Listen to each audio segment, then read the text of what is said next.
Welcome to Delenta Activate, the podcast that brings you insights and stories from executive coaches and changemakers in the leadership space.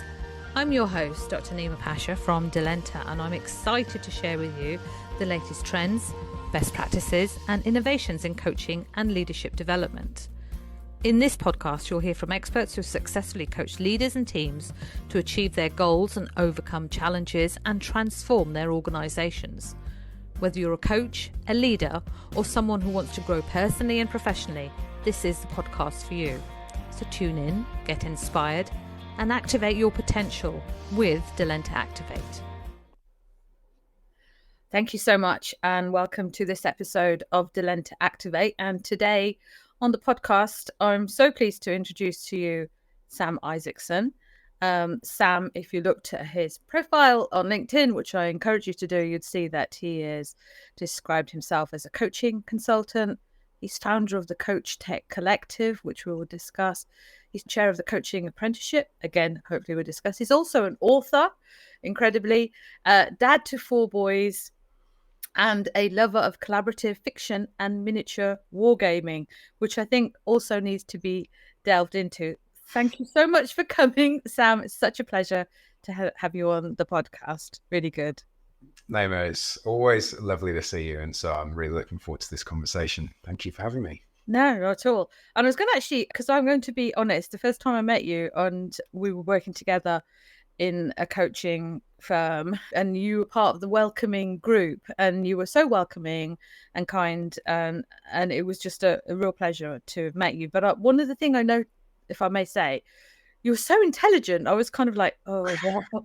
It's like, this has slightly blown me away with your intelligence. And then, because I was saying, I've just written a book and you'd come out with written, well, I've just completed my book as well. And I've done this. It was just extraordinary, your intelligence and your insights. And I think that's just a really amazing thing about you. I wanted to say that. And I was just looking at your background. I want to start my first question.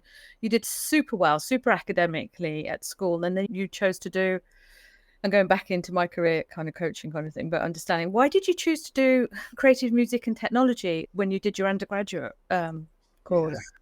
Wow, nobody asks me that. Well, I'm here for those questions. Yeah, that's well, here we go. Thanks for starting this as a coaching conversation, because I probably need one. Everyone needs one every so often, don't they? So as a teenager, I was brought up in a family that taught me to just do stuff that you enjoy, basically. My parents were really supportive. And so even though, I did pretty well in school, I was getting the high grades and in the top set and that sort of thing. But I'd never felt this, the weight of pressure to go to Oxford, Cambridge, or, do something like that. My parents were not in highly paid careers. I've told this story on a podcast in the past that I grew up in Sheffield, and in the centre of Sheffield, there are some high-rise buildings that people would live in, and that was my expectation of what a skyscraper was. It was a block of flats, and so when I first visited a skyscraper and saw it was actually an office building, I just had no frame of reference for that, and so my choice around what I would do at degree level was purely based on what am I good at and what do I enjoy at the same time. And music, I really like music. I played saxophone and some other stuff. And so I wanted to move to London, and university was there. So that's that. There we go. That is I'm going to say, just because my background is career coaching, that is a really interesting way of making a choice, because so many of us will be influenced more strongly, particularly if we're academically bright. I say someone like you, rather, is so academically bright and so capable of taking on so many things. To have that freedom of choice, I think, is quite extraordinary, and just to be influenced by more of an inner direction rather than an outer influence. I mean, thank you for putting it that way, because that's quite a positive spin on it, I suppose. Looking back, I think that what it was just a naivety that didn't plan. So there was no thinking in my head of, I would like to work in the music industry. I think if you'd have pushed me, I would have said I would have liked to have done that. But it was just purely, this feels like a fun thing to do. And then when I came to the end of it and was then in the position of thinking, I should probably get a job now, it was only at that point that I, discovered people don't actually care if you have a degree in music. In the music industry, they don't want to do that. And so you then kind of need to, you either choose to ignore the degree and, work for free. That's okay. That was an option. Or, you get a real job, in which case you probably would have been better off doing something else, a degree in maths or something else. So I wouldn't advise myself in the past to do the same thing, even though, things worked out okay for me, I suppose. But it wasn't the most intelligent decision to make, really. Well, it's going on you saying things have worked out anyway, and perhaps your thinking and your creativity and your freedom that you had enabled you to be this person that can delve into fiction and writing and a whole other side of you, which is born from that. And I kind of think, I'm wondering, it's from that freedom of mind that you've got. But that's a bit heavy probably to say. I've definitely got a creative streak in me and a level of tenacity that refuses to let something go if I do want to see it through. Yeah. And so I think, there would be some people who may feel like, well, if I haven't got the right sort of degree to set me up in a career, well, that's not possible for me. For me, throughout my whole career, there are a few points where it feels like I have no right to go and play in this new space, but I'm super interested in it and think I'll be quite good if I give it a good go. And then I refuse to let it go. And then it ends up working. It's, sometimes takes some time, but, I don't let go. So yeah, that's interesting, isn't it? This is not what I was expecting to come on and talk about at all. It's quite interesting, though. Well, I was going to ask, because the things I think people love to hear about is your thinking around coaching, and I'm particularly interested in CoachTech and the things you're doing around there. But I'm really interested in how you got to how you got to be the person you are at the moment, Sam Isaacson. And that's why I'm kind of interested in this kind of route, because we all get there through different routes. So I just want to stay with you, if I may, for a little bit longer before we go into those things. So you went into, I know this is a bit like, for people watching this, it was a bit like, this is your life. Out from behind the curtain will be your maths teacher.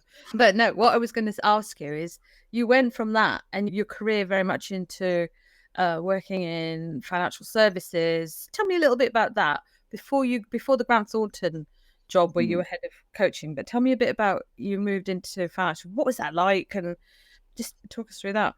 Yeah, so that was, like I say, I came to the end of my degree with this, revelation that actually the degree itself is not worth anything until you go and do something with it. And the only thing really that people do with a degree in music is become a teacher. And so again, kind of without thinking, I went and worked in a school as a teaching assistant to sort of see, well, is this a lifestyle I can imagine myself doing in the future? And for various reasons, kind of got to 2/3 of the way through the year. And I was thinking, it's unlikely that I'm going to be doing this for the rest of my life. And a friend of mine was working at a professional services firm offering IT audit services and said, oh, we're recruiting at the sort of trainee, graduate level. Maybe you should come and join my team. And I didn't even know what an IT auditor was, but I kind of figured, well, if I go for this job and they think I can do the job, it's designed as a trainee position, and so I'll probably learn while I go. and there we go. I managed to get through that interview process against all odds, and that I was then settled in, and it was okay at first, and then I found it really, really hard for a couple of years. And then by the time that I qualified, I sort of discovered I really enjoyed doing this, and I'm actually, quite good at it. And so I was an IT auditor for several years, first starting in BDO and then moved into KPMG, and then went back to BDO actually to specialize in financial services. And that was interesting to me because the sector of financial services, the world of technology risk, which is, that's the area that IT audit sits within, is so heavily driven by regulation. And they're quite advanced in their use of technology.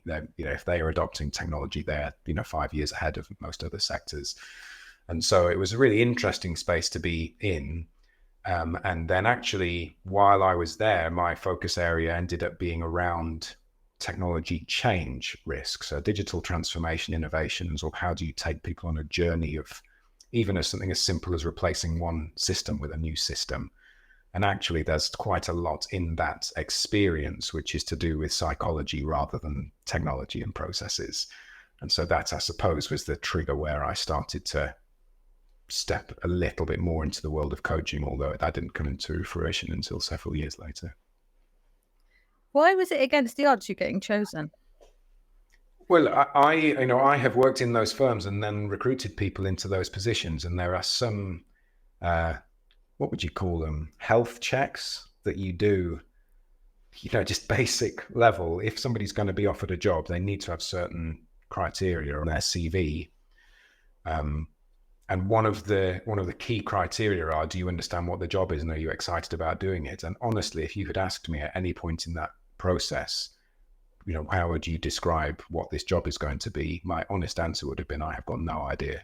And in fact, in my interview, it was several rounds of interviews. And in one of the interviews, my answer to two of the questions was, I don't know what you're talking about. So I hadn't been brought up with an understanding of just the basics of business. I remember one of the questions was, if your client, we were talking about a case study of some things going wrong and kind of what advice you would give to this organization. And they said, if the owners of the business are getting to a point where they'd like to take early retirement, what would you advise them to do? And I said, I have no idea what that would mean for them. I just didn't understand the concept of owning a business at that point. Because, these judges had never been taught it. It isn't in the curriculum, is it? If you go to a comprehensive school, you learn to the test and then off you go into the world, So, yeah, really, according to the textbook, I probably should have been rejected. And, let's not shy away from it. I suppose, he must have seen something in me and figured he's a clever guy. He's honest, brave. These are the attributes that they were looking for rather than necessarily somebody who has studied specifically for that whole life. So I'm lucky, and that's kind of taken me through a lot of what I do, really. Of course, and luck plays a part in a lot of the things we do and the experiences we have, but I'm going to repeat brave. Clever, honest and brave. That I would use those words. In fact, I was going to say something, reading through your background and knowing you a bit more, I wonder whether there's something about being clever, honest and brave. I was focused particularly on the clever, which is what I started out with, whether that can be something that overrides the kind of, when you said it's not textbook, when you go through something, and I wonder, that is quite a big quality to have in any organization, but any industry. But I'm looking at what you went into, technology risks, financial services, where that attribute and mind is really important. So I'm just throwing it out there. Yeah, well, thank you. I mean, it's quite intimidating being called clever by a doctor, and I'm still walking around my bachelor's degree, which I'm very proud that I managed to get through, and not any further. I think those attributes. You see, there are a few attributes that I think are really important. I wouldn't necessarily say clever is one, but I would say wise is. And there's 4 core ones for me: is wisdom, integrity, bravery, kindness. And for me, I think if somebody has got those 4, I would like that person to have as much influence as possible. And so I suppose with me, it's not like I do this consciously a huge amount of the time, but I would like to think that if I were applying conscious efforts into thinking about, making an important decision, that those wanting to be like that would play a big part in it. So I wouldn't particularly claim to be any of those things. They feel quite lofty, but they're obviously there in the background somewhere.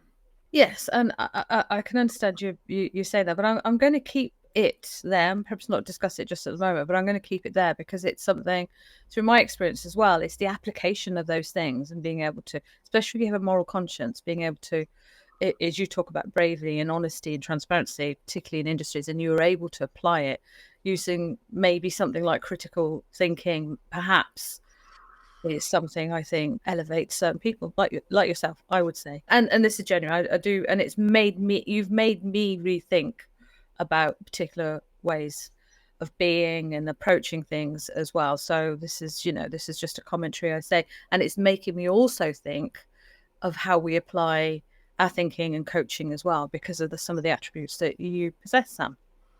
So then you went into the shift into coaching and you became head of coaching.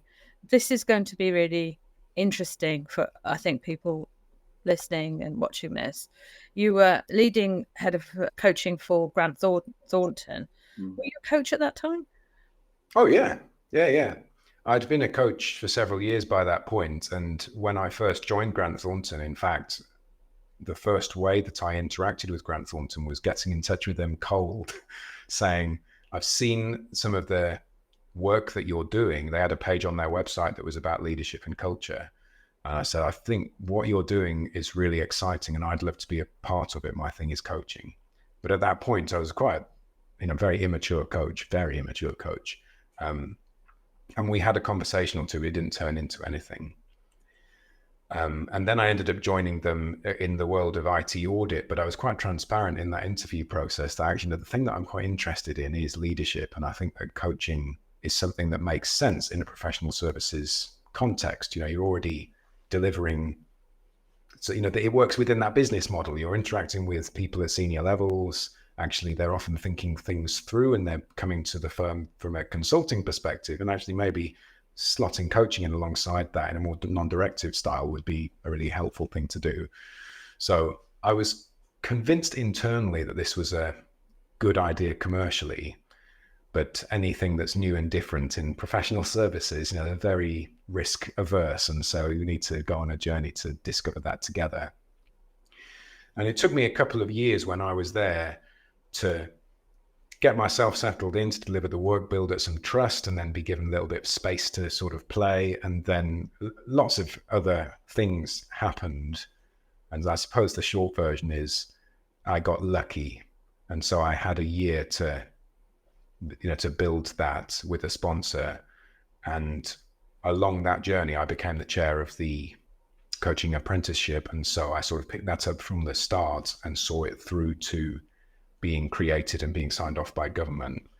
And that then it sort of all worked together because it elevated my profile to people who wanted to then ultimately buy coaching services, and built up a service line for the firm that was successful enough that I didn't get fired, for taking all of this risk.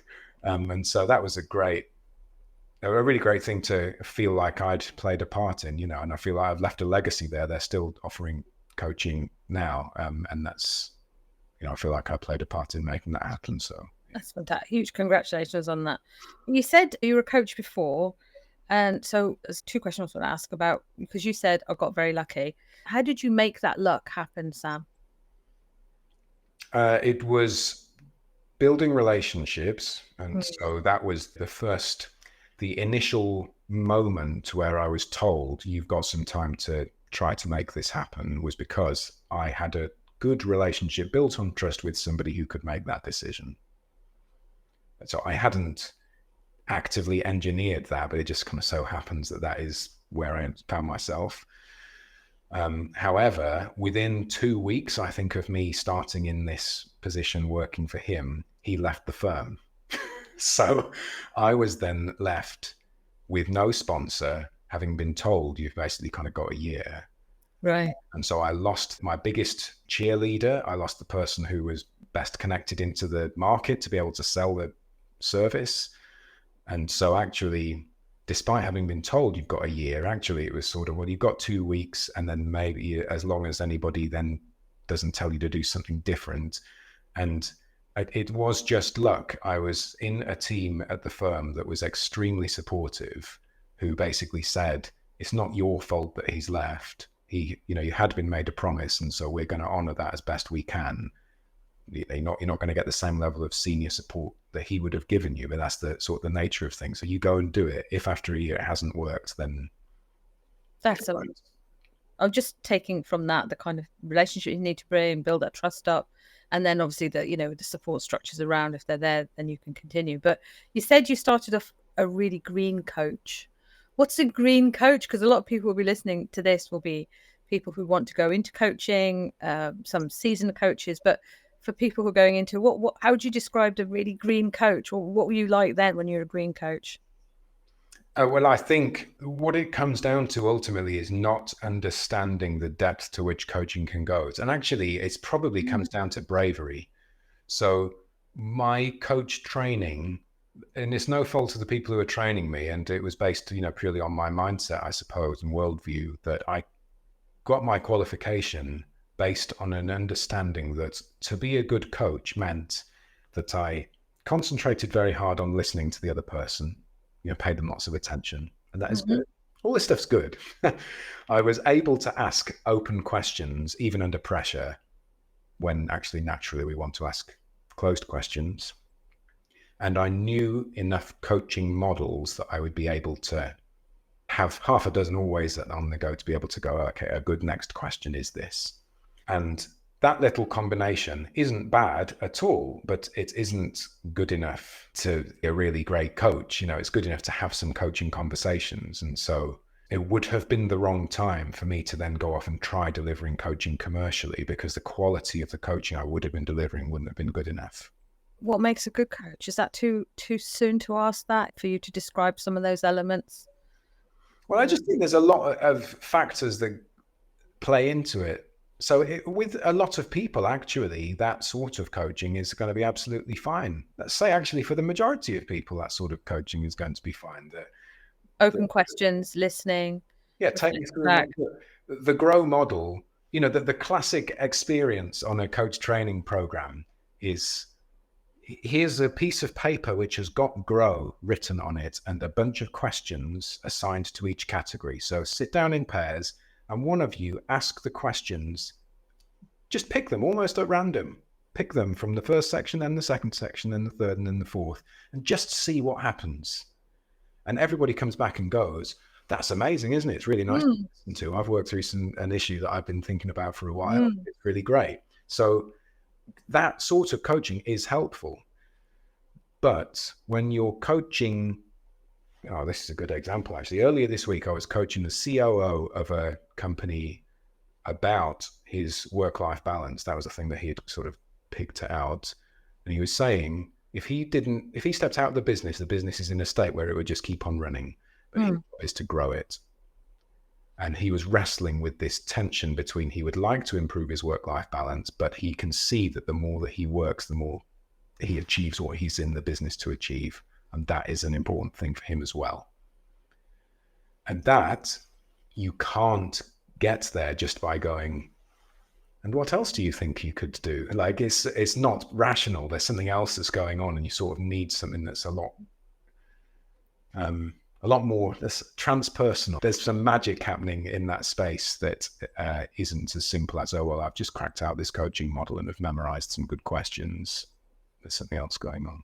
Thank you, because that's a really interesting, particular last example as well, and talk about the GROW model, because you're coaching tech as well. So do you think, so I know the answer to this, so I'll ask you anyway. I know my answer, not the answer.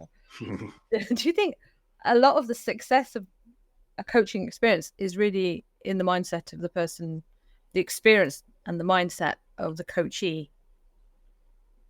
That's where the magic happens. In a lot of cases, I would say either, no, both. It will both happen in the mind of the coachee, and not just the mind, the body, the experience of the coachee, and in the relationship between coach and coachee.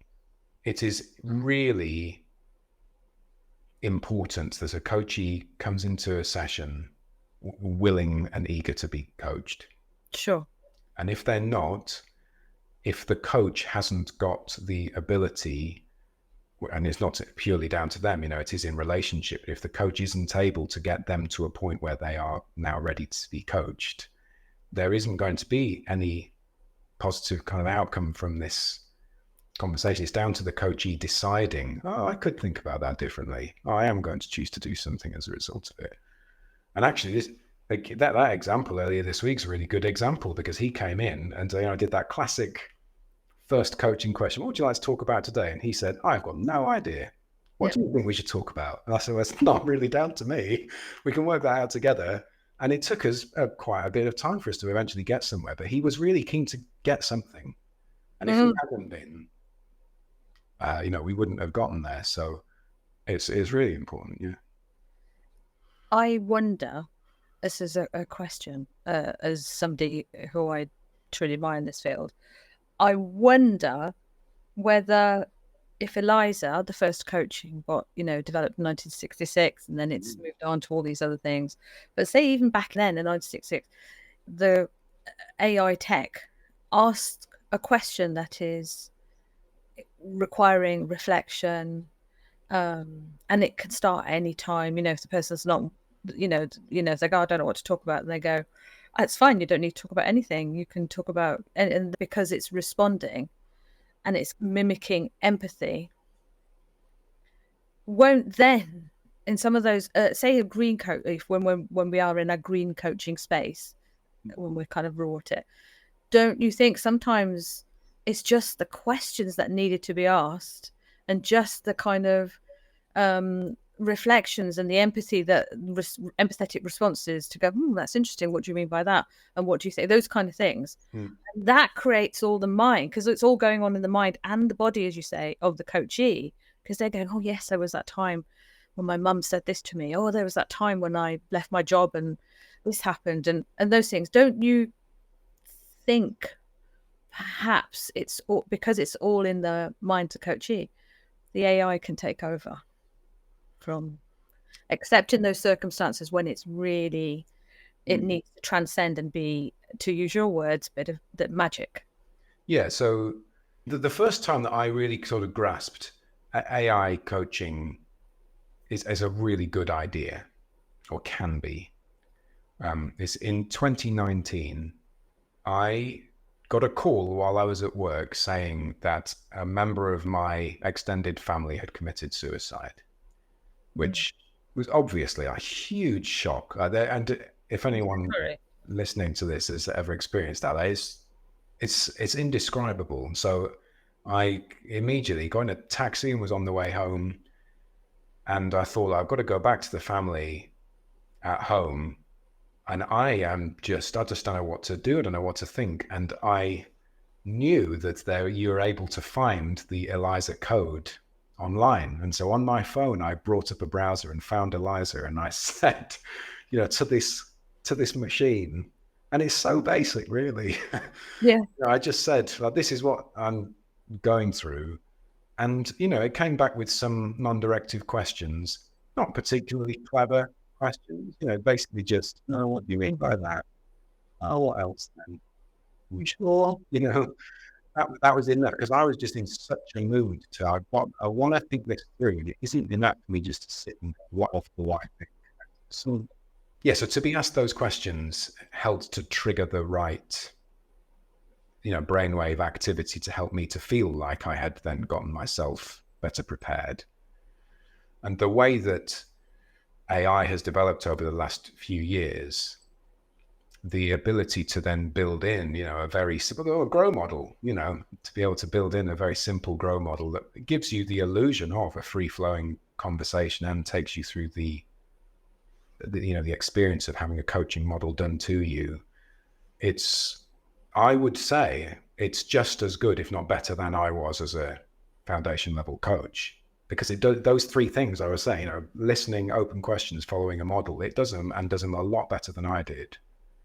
So if somebody is in a coachable state and opens up, an AI coaching app somewhere, I expect they're going to get a huge amount of value out of it. It doesn't help that person who isn't in the mood to be coached, because they open up the app and the first question is, what do you want to talk about today? And the answer is, I don't know, I'll close it, which you can't do in a human coaching session. So I'm not in any way an evangelist for technology, any specific technology or technology in general, not at all, because I think it comes with all sorts of downsides as well. I think there are some coaches that I've heard saying, oh, well, AI comes with some risks and therefore should never be used ever. Yeah. And I think the advantages that AI brings, I think when you're doing it right, outweigh the risks. And the specific, the most obvious example of that is the ability to scale at an affordable cost to people who would never even be able to dream of affording coaching any other way. That for me feels like that's a good enough reason if we can manage the risks well. Thank you to share such a story, powerful story as well. I'm similarly experienced something, and people listening, watching will experience. So to share it in that way, it's a huge thank you, Sam, for that. And yeah, because that's what I feel about AI in all sorts of areas. But if we're looking at artificial intelligence-led coaching, that's why I kind of led you to that way, I guess, thinking, well, this is the kind of things that it's human-based delivery in terms of the human questions, but it's not human. The thing is, it's not real emotion. It's mimicking emotion. It's not real empathy. It's mimicking empathy. But maybe the shots of that we need at times. And that brings me to your current work as CoachTech. And before we go into that, I just should say you're editing a book at the moment, which I've written a chapter for. Could you give that, which is on this area? What's the title? I'm so sorry, I forgot the title of the book. Would you remind? I've got the title of my chapter as well, but it is brilliant. Chapter 19. Look out for it. The title of the book is The AI and Digital Coaches Handbook. Yes. And have you written a chapter for it as well? I should have asked you this. Yeah, I particularly worked on one of the chapters. There isn't any single one which has got my name on it, but I edited a portion of the book, and one of the chapters I think I'm named as co-author in it. And that one, see, that is something where I'm quite excited about, really, but I don't think that many other people are. But they're wrong and should change their mind to be excited about it like me, which is the use of immersive technologies in coaching. So virtual reality, augmented reality, metaverse, spatial computing, whatever people are calling it today. Head-worn ability to connect with people remotely. I think that's coming. Fantastic. I've read a piece that you wrote on that, so that's interesting. And the piece I wrote, because you've edited this book, and the chapter was given a very short space of time to write this chapter, and managed to do it. But I'm so glad you asked me with Jonathan Passport to do this, because it helped me look much more closely. And that's really some of the conclusions I came up with, having researched looking at AI, and I was looking at diversity in particular around coaching and AI delivered coaching, and how it could offer a better solution. But something I came to at the end, and I just really want to ask you this, because I just really want to know what your thoughts are. I talked at the end of it that we might go to a process of dehumanization, because AI, again, I used to be an evangelist of AI, but perhaps less so now, but I'm still positive about its impact, just as you talked about. But what if we have a world that is more dehumanized? Isn't that going to have a negative impact on us? The way that coaches often talk about. Thank you for asking a question that it gets me to have to think of an answer, because it means I haven't been asked that before, and so I need to actually think. I think what you mean when you describe, or you're using that word dehumanization, is that our experience, just daily experience, is defined more by our interactions with technology than by other things, than by interactions with humans. Because it's interesting, I think that actually we are at a point of saturation as far as that's concerned. So there is some statistic that 97% of adults in the UK are never more than arm's reach away from their phone, or something unrealistic like that. It's actually there you go. You got one on your desk, mine's in my pocket.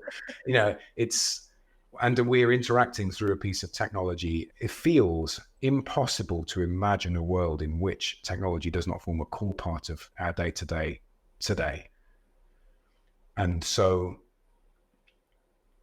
and that doesn't mean that we're not interacting less as humans. In some cases it does, but it definitely means that we're effectively some form of cyborg. That I'm not fully myself unless you include And then for me, actually, you've talked a lot of the first part of this conversation is you saying LinkedIn profile, online community, blah, blah, blah. It's an important part of who I am now is my digital presence, my LinkedIn profile, the books that I've written that you buy on the internet. I don't know anybody who doesn't buy them on the internet. They're typically not in shops. And so that's the way that people get them. It's a core part of, the way that we interact already. So AI being a way that we increase the human sensation of the way that we interact with technology, I'm not sure that takes away any of the human interaction. I've started using ChatGPT as a helpful, just a helpful way to sort of bounce some ideas off something because I haven't got a person around. And so actually it feels like my level of human interaction at a sort of sensory level is higher than it was 12 months ago. And with the addition of metaverse technologies or whatever language you use around them, if you have experienced meeting people remotely while wearing a headset, you aren't aware of the technology at all, even though it is so high tech that there is nothing at all that you're experiencing that isn't defined by the technology. And I would encourage people, if you've not seen it already, there's a video on YouTube, an interview between Lex Fridman and Mark Zuckerberg, which is conducted in the metaverse. And the avatars that they're interacting with each other through are, to all extents and purposes, indistinguishable from reality. And Lex Fridman, it's the first time that he's experiencing it in this interview, and he says several times, it feels like we're in the same room. And so I think that the direction of travel for technology, broadly speaking, even though it may mean that we end up using it more, isn't going to feel like we sort of, go either. There's that animation I'm sure lots of people have seen of, people just walking around and staring down into their phones and just becoming, sheep. Yeah. And I don't think that that's what the future of technology is likely to look like. I think that we are already there. So I think that actually future moves of technology are going to reduce that sort of head down, curled up staring into this tiny screen. I think that actually there's going to be a lot more of the idea of looking up because it'll be on the face instead. That's fascinating. Maybe that's a bit optimistic and I shouldn't be, there's downsides as well. But I think what I tend to end up finding myself doing in conversations around this topic is that I end up pitching it more positive than I feel. Because most people... That's good. Because most people I think I interact with they're feeling quite negative. And I think it's more appropriate for us to just be balanced and just sort of hold it neutrally. Yeah, things are changing, but it doesn't... I think I've become more negative. More of those people that you have to pitch to. Not because of the technology, but I think of how the technology is controlled and used and the leadership behind the technology, shall I say. That's what I feel more concerned about. And interesting, you and I worked together briefly for a global tech firm in coaching, and then now we're both doing our own thing, and you're heading up CoachTech. And I wanted to ask you something because it's something I observed when we worked together at the organization that we were at, where people talked a lot about mission. And I hear it a lot, obviously come from businesses saying we're mission-led, purpose-led. And I remember you told me when people do that and then there's a gap, there's more levels of dissatisfaction. And I wondered, with now you've founded this, you've got this space to create what you want. Have you got a mission or a purpose? Have you sort of even a vague one developed for CoachTech? Well, yeah, I suppose I feel one. I don't think I've written it down in a formal purpose statement. And so if I were trying to comply with the corporate governance code, I wouldn't have ticked that box. But it's comply or explain with that. And so I would explain that actually I'm the only employee. That's okay. The purpose for the CoachTech Collective, which is an online community, global community of professional coaches just wanting to grapple with technology, the purpose behind that really is, my concern is probably too strong a word, but I'll use it anyway. My concern that when I think about the future of the coaching profession even just like 5 years' time, but certainly longer term than that as well. There are many stakeholders who have a level of influence over that. And if I were to do a top-down view of who would I like to have influence over the coaching profession over the longest term, the stakeholders I'd be coming up with, the coaches themselves, it's their profession, they kind of own it. The professional bodies, they've got a really important role to play, and it's important that they remain a little bit independent and are shaping the industry. I think coachees are an important stakeholder as well. I'd put coaching supervisors into there as well, maybe coaching training providers. There's quite a lot, but they're all sort of to do with coaching. And then when I think, well, who actually does have the most influence over the next 5 years of the development of the coaching profession? Probably the two biggest stakeholder groups would be technology developers and venture capitalists. Right. And I think, well, I could complain about that and tell everyone to not use technology and, go and protest outside their virtual offices or, do some online something to say, this is all negative. Glue ourselves to some coaching tech firms. Yes. Yeah. Stop the virtual traffic. That's it. Or I could do what I know how to do. And so talk to coaches so that we all end up finding out a bit more and then become more confident to be able to do our own thing. So I'm working on developing an AI coach myself. Started a pilot with the NHS quite recently on that, which is very exciting. And partly, of course, it's commercial, it's an exciting entrepreneurial idea, and I hope that it's very successful, except it's really driven by the fact that I look out there and I could probably name off the top of my head 20 different AI coaching providers and that are not led by coaches. Which then makes me feel like, well, so what are they then? Because on most of their websites, I can immediately tell they're not led by coaches because they talk about how great the quality of their coach bot is because of the amount of advice it can give. Ding, ding, ding, ding, ding. Yeah. So that's the sort of thing where I think, oh, they've got a lot more money than I have because I've got barely any at all. There are millions of pounds funding them. It's likely they're going to get traction a lot more quickly than I can. But actually, if I think about who would I want to be in there, wouldn't it be great if actually the AI coaches that do come out and do start to exist as the coaches of the future in certain contexts, not in every context at all. Wouldn't it be great if those were really good coaches that were ethical and were supporting the development of the profession and knew where the boundary lines were? Yeah, and for me, that feels like it's not just about AI, it's about lots of different things. So it's about equipping coaches to shape the future of the coaching profession through technology, really. That's what it is. I think that's quite a statement and a purpose, maybe, if we want to go that kind of route that business is using for your collective. Equipping coaches to shape the future of the coaching profession through technology, through an understanding of technology. There's lots of different angles to this, you see, because technology interacts with us whether we like it or not.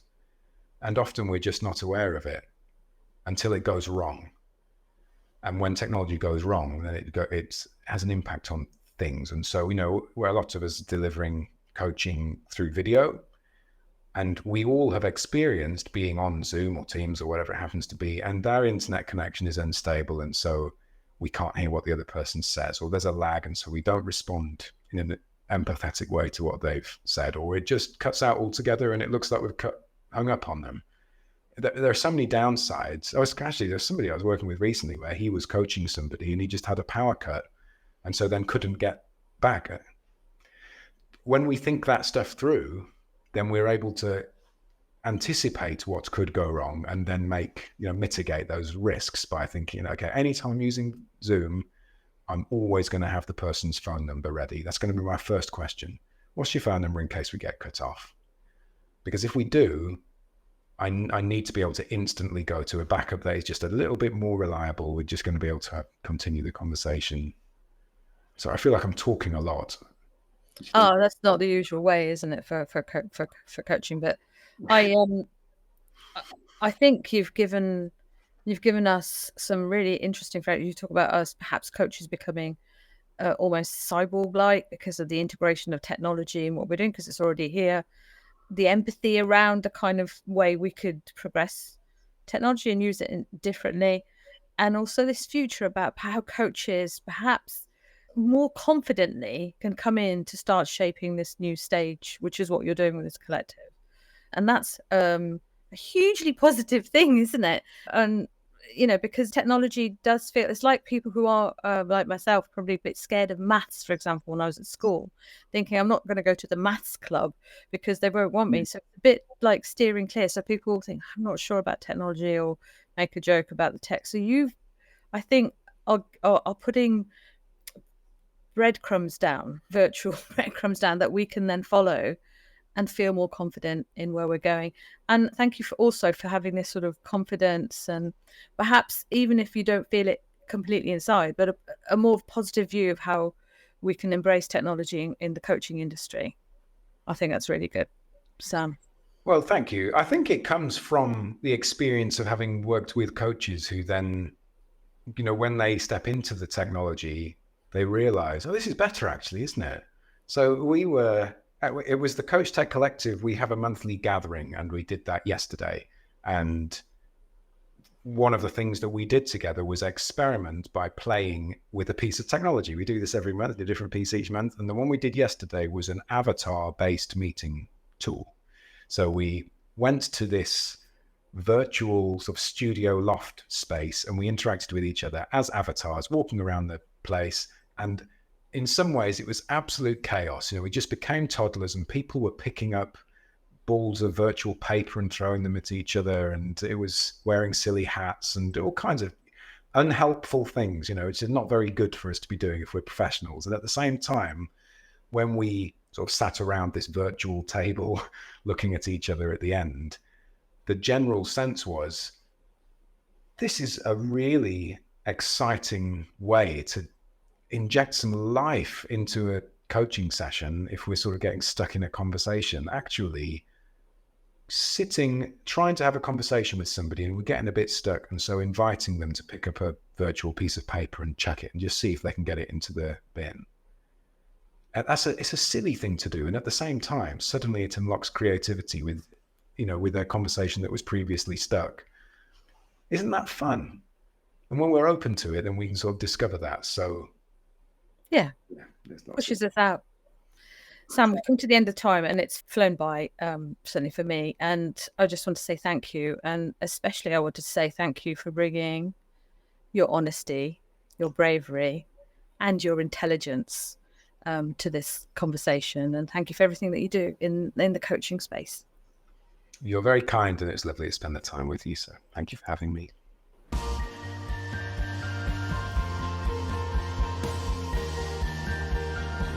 Powered by Delenta, your all-in-one coaching platform.